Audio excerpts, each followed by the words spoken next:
بسم اللہ الرحمن الرحیم۔ السلام علیکم ناظرین، چراغ طور میں خوش آمدید۔ علامات قیامت کو دو قسموں میں تقسیم کیا جا سکتا ہے۔ پہلی قسم چھوٹی نشانیاں، اور ان کی دو قسمیں ہیں۔ اول، وقوع قیامت سے بہت پہلے کی علامات۔ یہ وہ علامات ہیں جو بہت پہلے واقع ہو چکی ہیں اور انہیں قیامت کے وقوع پذیر ہونے سے بہت پہلے ہونے کی وجہ سے چھوٹی علامات کہا جاتا ہے۔ مثلا نبی کریم صلی اللہ علیہ وآلہ وسلم کی بعثت، چاند کا دو ٹکڑے ہونا اور مدینے میں ایک ہولناک آگ کا ظاہر ہونا۔ دوم، متوسط علامات۔ یہ ایسی علامات ہیں جو ظاہر تو ہو چکی ہیں مگر تاحال ختم نہیں ہوئیں، بلکہ ان میں کثرت و اضافہ ہو رہا ہے۔ یہ علامات بہت ہی زیادہ ہیں۔ یہ علامات صغریٰ یعنی چھوٹی نشانیاں ہیں۔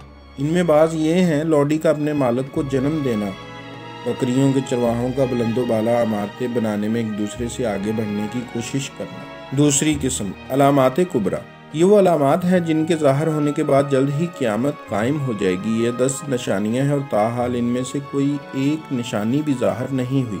حضرت حذیفہ بن اسید رضی اللہ عنہ بیان کرتے ہیں کہ ہم ایک مرتبہ آپس میں بات چیت کر رہے تھے کہ نبی کریم صلی اللہ علیہ وآلہ وسلم ہمارے پاس تشریف لائے۔ آپ صلی اللہ علیہ وآلہ وسلم نے فرمایا، تم لوگ کس بارے میں بات چیت کر رہے ہو؟ ہم نے عرض کیا، اللہ کے رسول صلی اللہ علیہ وآلہ وسلم، ہم قیامت کے بارے میں گفتگو کر رہے ہیں۔ تو رسول اللہ صلی اللہ علیہ وآلہ وسلم نے فرمایا، سنو، قیامت اس وقت تک قائم نہیں ہوگی جب تک کہ اس سے قبل تم 10 نشانیاں نہ دیکھ لو۔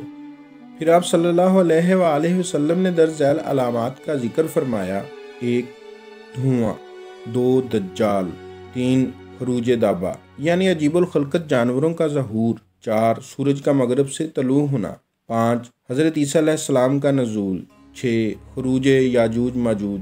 7ویں 8ویں 9ویں علامت کا تعلق جو ہے وہ زمین کے دھنس جانے سے ہے، یعنی کہ 7ویں علامت یہ ہوگی کہ مشرق میں زمین کا دھنس جانا، 8 مغرب میں زمین کا دھنس جانا، 9 جزیرۃ العرب میں زمین کا دھنس جانا، 10 سب سے آخر میں جو علامت ظاہر ہوگی وہ یہ ہے کہ یمن سے ایک آگ نکلے گی، وہ لوگوں کو میدان محشر کی طرف ہانک کر لے جائے گی۔ بعض دیگر احادیث مبارکہ میں کچھ اور علامات کا ذکر بھی آیا ہے۔ ان میں حضرت مہدی کا ظاہر ہونا، کعبہ کا گرایا جانا، قرآن کریم کا زمین سے اٹھا لیا جانا شامل ہے۔